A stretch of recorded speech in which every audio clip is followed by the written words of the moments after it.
None of these credit repair companies out there want to tell you the truth, but I'm here to tell you that credit repair is definitely dead. Credit repair companies don't want to tell you about all the issues that's going on in credit repair because at the end of the day, if they tell you what's going on, guess what? They're not going to make any money. Biggest problem in the credit repair industry right now is that less than 2% of these credit repair companies actually know what they're doing. The credit repair industry is flooded by amateurs that are claiming to be able to fix your credit and for the low, for the cheap, and for the fast and get your score to a certain point. All just full of complete lies. Reason why the credit repair industry is flooded with so many amateurs because there are hundreds of different types of software out there that are claiming to turn you into a credit repair hero, turn you into a credit repair Jesus, and you're gonna make thousands of dollars overnight or in a few months. Now it is possible, but at the same time, we are harming a lot of consumers and misleading them, and that's a huge problem because nobody knows who to believe anymore. Everyone's hearing this over here, they're hearing this over there. So what can you truly believe and who can you trust to actually fix your credit is the big question. So this is the first episode in a series that I'm going to call Credit Repair Audit. We are going to pick random credit repair companies out there and we're going to do a consultation call with them and see exactly what they have to say with us and then look at their paperwork to see how legal they truly are. Now, if you have a specific credit repair company that you would like for me to audit or my team to audit, make sure that you send it to us in email at contact@ceomikethecreditguy.com. Again, contact@ceomikethecreditguy.com. And we'll put them on the list and we'll do the audit on that specific credit repair company. Now, this one came to me from a follower on Instagram. Now, we're not gonna say the name of the company unless it's a massive company because we don't want to draw that kind of attention, if you know what I'm saying, but you can get the gist of it. So we have recorded the entire call because by law, in the state of North Carolina, we can record any phone call without getting consent from the other party. So let's get into it. Let's see exactly what this credit repair audit leads us to. Oh, really quick credit repair fact. Talking to anyone on the phone about credit repair is 100% illegal. And I know people are gonna say, how is that possible? There's something called the TSR rule, the Telecommunications Sales Rules Act. Now, I'm not gonna get into it, but I just wanna tell you, everyone has normalized having consultation calls, but it is a fact of the matter that any credit repair conversation about credit repair across state lines is 100% illegal. But let's get into the credit repair audit. Make sure to go get your popcorn because it's gonna get really good, I promise.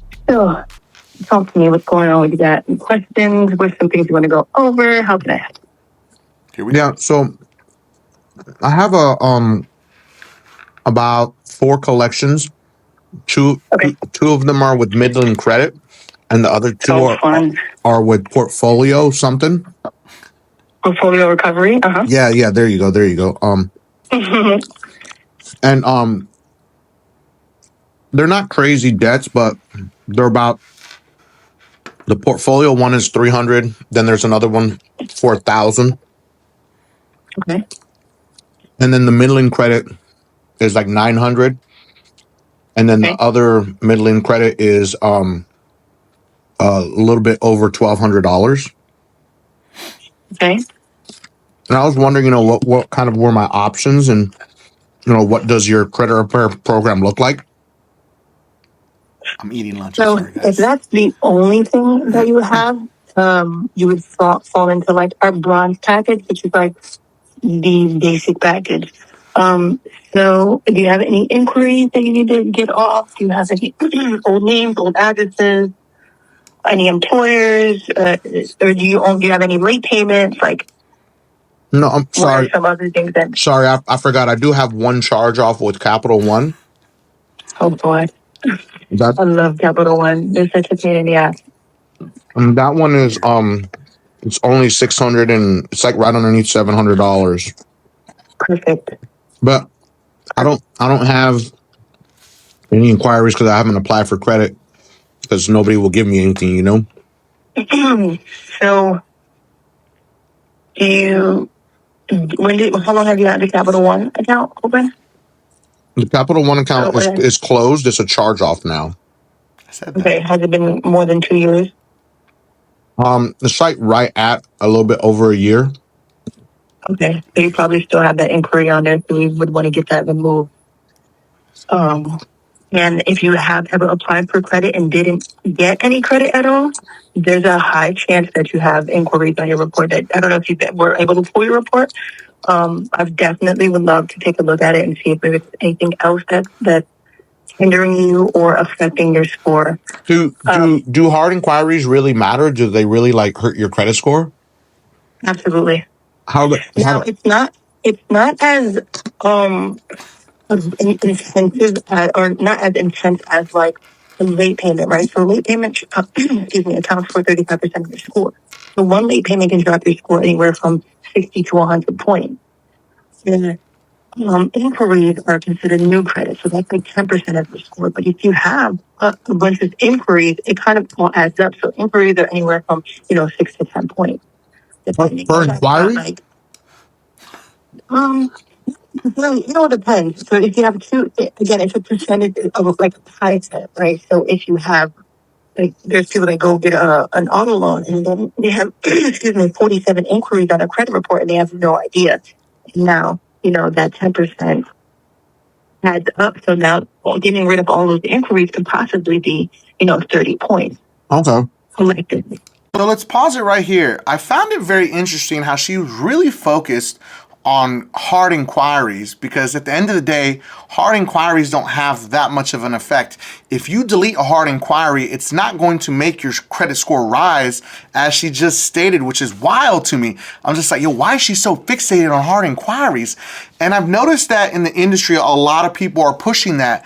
Yo, you need to delete all these hard inquiries. Yes, you want to reduce as many as you possibly can, but they're not affecting the score as much as people want to mislead and lie to you. Let's get back to it. How long does it usually take? Would it take to like get rid of hard inquiries and the charge off and the collections? That's where it gets good. So there's not like a given time I can give you. So when it comes to inquiries, we have a method that we can get inquiries removed in like 72 hours. Most of them can fall off. But the reason why I can't give like a time frame is because, let's just say, so there's a method that we get collections off like 2 weeks or 4 days if we send certified mail. It all depends on what the consumer wants. But when it comes to like charge offs, like Capital One specifically likes to put up a fight. Discover Bank, they kind of like to put up a fight too. Just because you said that account is over $600, we can go ahead and ask for what is called a 1099-C form, which the charge off is when a creditor has already gotten paid for it. So let's just say you had a charge off with an auto loan. They sold your vehicle at an auction. They got paid for it. And so they're not supposed to be reporting that because it's considered gross income. And according to the IRS, gross income is not supposed to be reported on your credit report. Because it's pause. I've covered this in other videos to explain there are two different types of charge-offs. Now, if an account turns into a charge-off, it doesn't mean that they wrote it off and they actually got paid for it with the IRS and it turned into taxable income. You have to get the 1099 and the debt has to become canceled. And it's not even fully canceled until the creditor tells you such. So making a statement that like the debt is canceled and it shouldn't be reporting is really wild, because think about it. There are millions of people across America that have charge-offs on their credit report. There would be millions of lawsuits everywhere and people will be winning money left and right if that was the case. It's just crazy to me how she came up with this whole theory. Let's get back into it. So if they got paid, why is there any balance on your account? How would we know if they got paid for it? It's because it's considered a charge-off. When they write it off as a charge-off, it's considered canceled debt. And canceled debt is because they got paid, whether it's like an insurance through the contract. There's always some insurance policy built into the contract that, that a consumer is unaware of. So we're able to pull that out and be like, hey, look, we know that you already got paid for it. We know that you're supposed to file taxes on this and you didn't. So give me the proof that you did. They are not going to give you the proof because they don't do that, because at the end of the day, the IRS doesn't like kind of push it on. They don't hold them accountable. You know what I mean? So that's where we come in and we hold them accountable. And they're like, well, we didn't file, so we'll just go ahead and delete off your report and act like they're nothing gonna hold ever them happened. accountable. You know what I mean? Yeah. Okay. So you're able to see that when you pull your report, it'll say collection, and collection is obviously when, let's just say you had a medical debt and they were done chasing you, they would sell it to a debt collector and get, they would buy it for pennies of the dollar. Now now you're dealing with the debt collector, so collections are easier. Charge-offs. What makes them easier? Because you never had a contract with them. Okay. What? So it's like, for example, let me give a good example. You and I, you owe me money, but I'm so sick of chasing after you to pay me. So I go to a debt collector and I'm like, hey, look, you can buy this contract, you can harass him, go for him, try to get that money for them if you want, but I'm done chasing them and I'm out of the picture. So now you're dealing with a debt collector, but you never had like a relationship with them. You never authorized for your information for them to even like come after you. You have to have written consent for them to come after you. This is actually one of the biggest lies and biggest misconceptions that these amateur credit repair companies love to spread out there. You don't have a contract with the debt collector. They don't have any right to collect on you. You don't owe them any money. Your debt can legally be transferred and sold to somebody. Your agreement clearly states that. If that was the case, none of these credit card companies would make any money because everyone would default on it. It makes no sense to make that statement that once it's charged off, you don't owe any money. Once it goes to collection, you don't owe the money. No, you can and will be sued by debt collectors or creditors because you still owe the money. So this is a huge, huge red flag with this person right here. This is crazy. Let's get back to it. That's why when a debt collector does come after you, we're able to hit them with a violation and get it removed. Because first off, I never told you that you can contact me. I never told you where I lived. I never told you my social. So all your private information was sold in that identity. So that's why they're easier because it's just I'm just a third party, I can't really do nothing about it. Creditors is different because whether you physically walked into the bank and got a Capital One card or you did it online, you did it directly with them. So they still have your contract. The problem is that they don't verify it. They're supposed to give you that contract, your actual wet signature, the payment history, everything. And they never did that. Yeah, I don't remember signing for the credit card. I don't think I ever signed for it. Does that matter? I mean, it just helps you. Okay. And it takes a lot more. So. Okay. And with the collections, how long would you say that usually takes to get those off? So by law, every debt collector or creditor has 30 days to respond to your original dispute. Now, we have a method where sometimes we backdate it and we go ahead and send it out, and that's how we're able to get things moved quicker. Or we'll file with the CFPB and we'll file an FTC report, which is an identity theft report. And then when they tell your information to come in your identity. I honestly don't even know what to say at this point. She just went down the rabbit hole of telling us exactly what she does, which is not very common.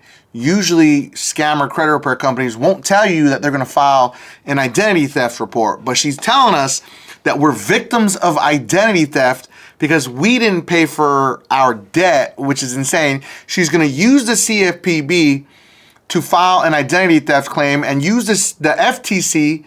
And this is the huge problem in the credit repair space because lenders don't know who to trust. The credit bureaus don't know who to trust because people are filing fake police reports and fake FTC reports, and that is truly a federal offense. This is insane. Let's keep watching more. Identity theft. So we're able to go to, it's called the Consumer Financial Protection Bureau. Now, this is the only bureau that actually exists. We talk about TransUnion, Experian, and Equifax. These are just reporting agencies. They hold our information, they show our credit worthiness. But the CFPB are the ones that are just like, I heard that Miguel said that he's having an issue with you. Like, what's going on? And so they have to answer to that, the big dog. So when we dispute, we go directly to the big dog, the CFPB. And then they check in on everything for us. And so you're saying they either get it. So you're basically saying like I'm a victim of identity theft? Absolutely. Everybody is. Every single day. That's crazy. What? Yeah, identity theft isn't just, hey, I lost my wallet, I lost my social, I lost my ID. No, identity theft happens every single day with these creditors, and again, we're not knowledgeable of it. You know, like, because we're not taught this in school. Our parents never taught it. At least me, my parents never taught me this. And so it's just like, We're not in taught order to for you to scam. learn this, you have to either get it from someone that is teaching it, like myself, or you have to want to dive into it yourself. They always say, if you want to hide something, put it in a book, because nobody reads. And that's kind of how it is. So I love this stuff so much, and I spend so much enjoyment with it that when I learned it was all, I'm like, no freaking way. Like, let me give you a quick example. I had a client this week that signed for an auto loan, and they ran his credit 30 times. He had approved for a vehicle, This is the and then biggest they call him lottery. 30 days later, and they're like, hey, like the bank never approved you. We need you to come in and re-sign. But instead of your interest rate being 8%, it's now 22%. And I said, that doesn't even sound right. So I wrote a letter. There's this thing called a usury law. In the state of Florida, they can't go past 18%. They were charging him 22%. The truth in lending disclosure, they need to tell you why you're getting paid. A cash down payment, they were asking him for $5,000. By law, a cash down payment, you don't even need a cash down payment to get a vehicle by law. Because That's if we're doing crazy. a credit transaction, where does the cash come into play at? And the cash is because the dealership is actually pocketing it. You know what I mean? So, I mean, there's so much stuff that people don't know about, which is, you know, why I love educating so much. That's crazy. So how does your program work, and like how do I get started? How much does it cost? Like what are we talking about here in time frames? So time frame, I like to, my basic package is 90 days of work, and it's for $600. Now this is, I don't know if you've ever done credit repair yourself, but this is like when you, like, I would dispute with Capital One, give them 30 days, and they're going to come back and either verify it or they're going to delete it. So I dispute for 90 days, no matter what comes back, we're going to just keep working on it and keep working on it. You know, I'm really good at what I do, and you know, I like to pride myself in that. I educate myself a lot. So I'm really good at what I do that you will see results within that 90-day time frame. You might get everything deleted. You might get 3 out of 5 items deleted. Every creditor is different, so I can guarantee results, but I can't guarantee, you know, what's going to come up. But we would update, we would just get your addresses, your personal information, make sure all that's up and up, take care of all those inquiries and the collections and the payment for the next 90 days as a one-time fee. Again, it's on $600. And then on the 91st day, we talk again, we see what came off, but I'll update you every 30 days. And if you have Credit Karma, then it'll update you weekly. Like, okay, a collection fell off, or, you know, your charge-off fell off, or this came back verified. Stop. So you'll be updated through our company portal. Oh, so there's like a client portal. Yeah, absolutely. Okay. So you'll be able to see, you know, what disputes were sent out, how many, you know, the time frame on when you can possibly receive like an answer. Would I be able to see the letters themselves also? Unfortunately, no, because we have a system that sends them out directly. Okay. All right. So you're saying that there's a guarantee that you guys can like get my score to a certain point? Is that what you mean, or guarantee deletions, or what does the guarantee really mean? We guarantee deletion. Yeah, for sure. Okay. And what about my credit score? Do you guys like focus on trying to get that up, or like what do you do for that? So here's the beauty of it. It's very important to understand in credit repair that it is 100% illegal to take payment before you do any work whatsoever. So the fact that she's charging $600 for 3 months, 90 days, essentially 3 rounds of letters, $600, that's insane. And on top of that, she just told us that she guarantees deletions. Now, she's not telling us which ones she guarantees or how many, but the fact that you're guaranteeing deletions is also 100% illegal. It's illegal to guarantee results. It's illegal to guarantee that you can get someone's credit score to a certain point. All of these things that are being pointed out are 100% illegal, unfortunately. Now, before you come into the comments and say, oh, but you know, your DIY program charged me up front. Credit repair, full service credit repair laws are completely different than the DIY credit repair because you are truly controlling the process, not actually us, the actual software. You're paying for credit monitoring. You're not paying for credit repair services. That's the crazy part with DIY. But with full service credit repair, where you're paying a company to do all the work, it is 100% illegal to take payment up front. They are called advance fees. So credit repair organizations are not allowed to charge advance fees for any credit repair services. Let's get back into this because this is crazy. When we talk about credit scores, a lot of people like saying, oh, you get these credit building accounts and you get self-lender and you get to report your rent and all that stuff. All of that is great, but the truth is, if you have negative items in your credit report, that's not really going to help you much. Now, it's going to thicken your credit profile. So there's a difference between a thin credit profile and a thick. A thin one is somebody that maybe has 2 accounts. They never had a credit card. They never had an auto loan. And when the banks see that, they're just like, I need to see what else you've got coming and to make sure that you've been dealing with credit for a while and you're responsible. Versus somebody that has a thick credit profile and, they have like 15 accounts that they've either had open or that they paid off or they have credit open. So that's what credit building accounts are great for. They're great for thickening your credit profile. And yeah, maybe I've done self-lender twice. In 1 year, my score rose 30 points, and then I did it again the next year and it rose 20 points. But the moment I took my repossession off, my score went up 111 points. So I like to tell people it's not what you're adding to your profile, it's what you're removing from your profile. Again, you remove a collection, your score can jump up 30 points easily. It's a combination of all of it. It can jump up 45 depending on, what it is. Okay. So that's why everybody's situation is different.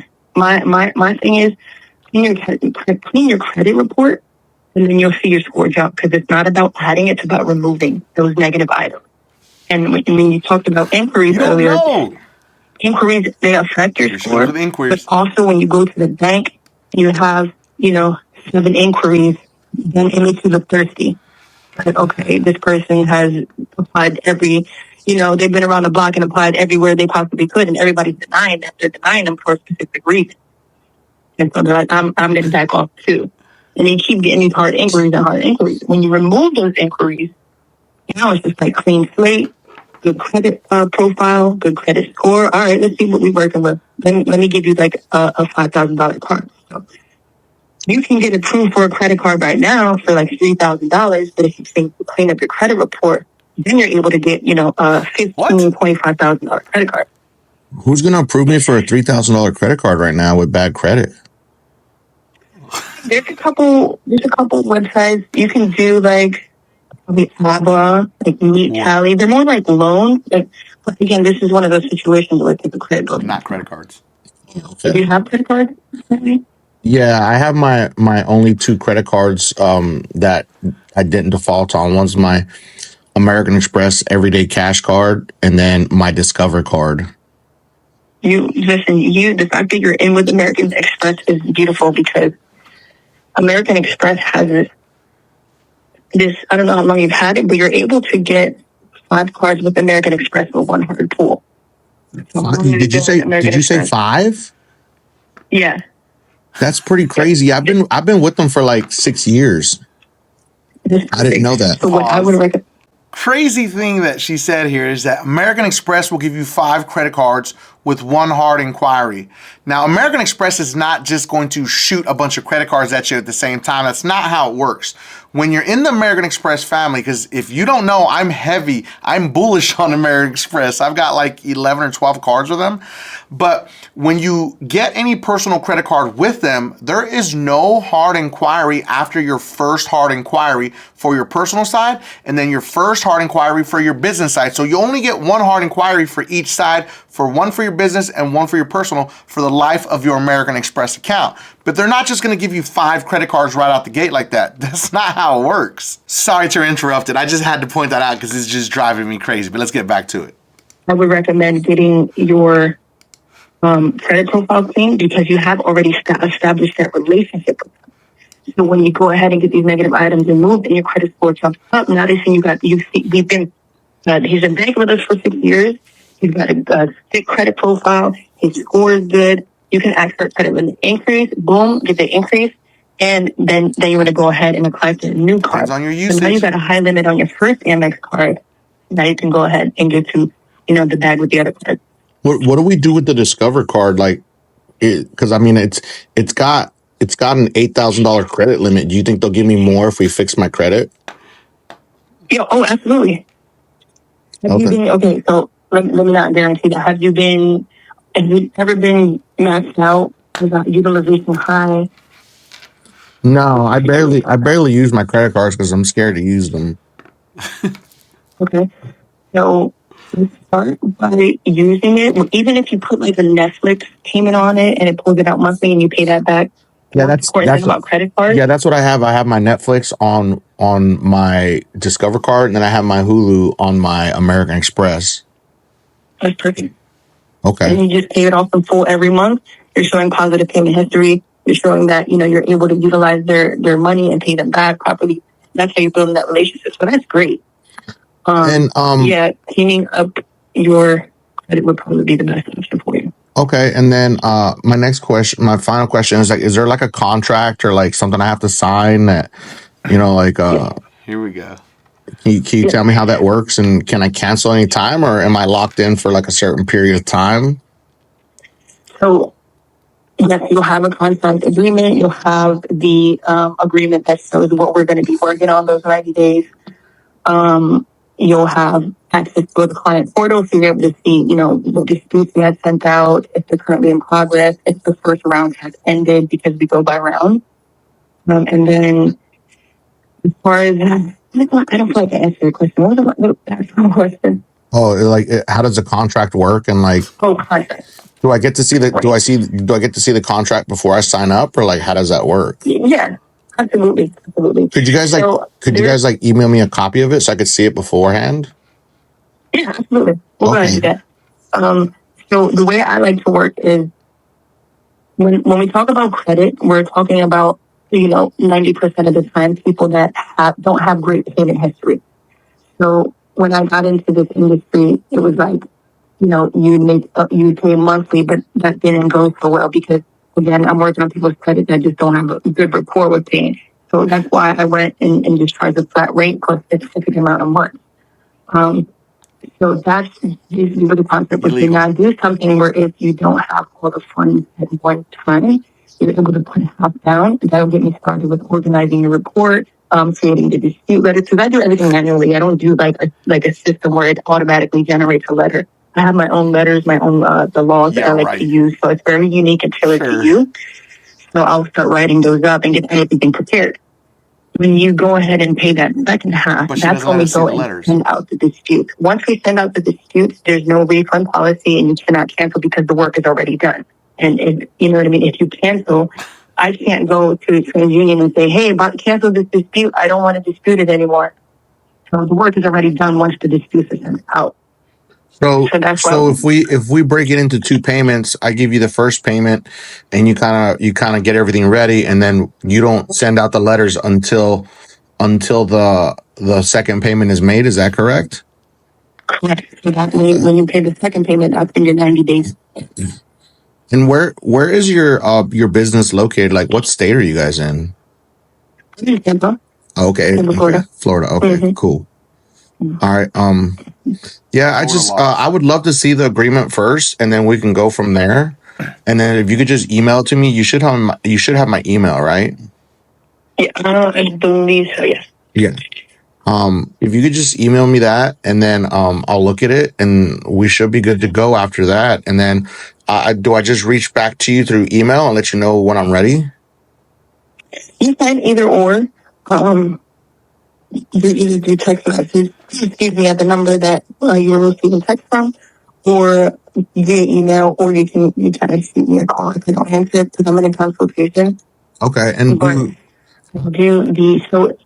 do the half and half for obviously people that want to act on within the 2-day time frame. So like if you did decide that today you didn't want to do it, but tomorrow you did, that split payment would still be valid for you. But if it's something you wanted to do like next month, it wouldn't be something that would be audited. Gotcha. Yeah. So how do I make payment once I am ready? So I'll send you. You just tell me what it is that you want to do. I'll go ahead and send a link for $300. And when you pay that, then I'll know, okay, you want to go ahead and get started. Of course, given that you look at the contract and you feel like everything, you're comfortable with. You can go ahead and just pay directly, and then that'll go ahead and allow me to get started. And then I'll send you a message, and you'll get another message for the remainder. Okay. All right, great. So yeah, just send me over that contract or whatever it is so I could take a look at it, Okay. and then I'll go from Okay. there. Okay, And great. what was your name again? Awesome. Sasha. Thank you so much, Sasha, for your time. I hope you have a wonderful day. Absolutely. Thank you for just trusting me to have a conversation with you. So you have a wonderful day as well. Thank you. All right, bye-bye.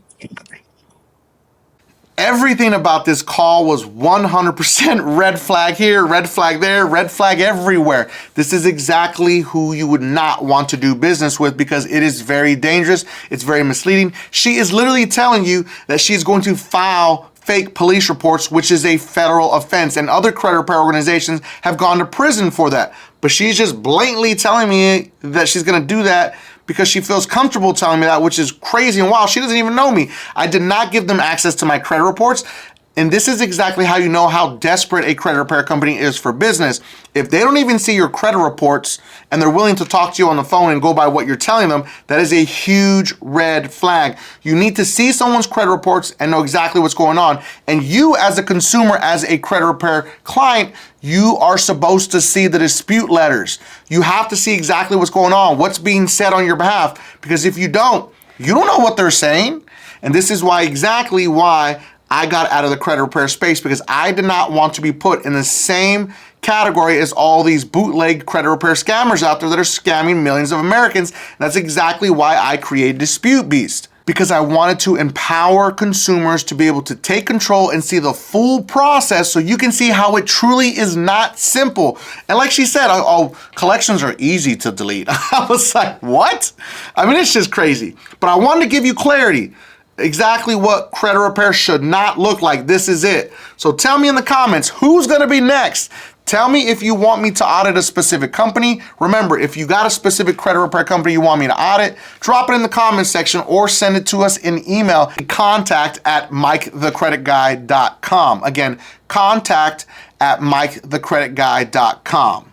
So I hope you enjoyed this video. This is one of a new series that's going to be a lot of fun to talk about and actually do and show you what's really going on out there in the credit repair space. Now make sure that you watch the next video because it is about another credit repair situation, about what this girl actually talked about with charge-offs. So you want to watch that video. Now if you felt that I brought you some value in this video, make sure that you don't forget and subscribe to increase your credit score.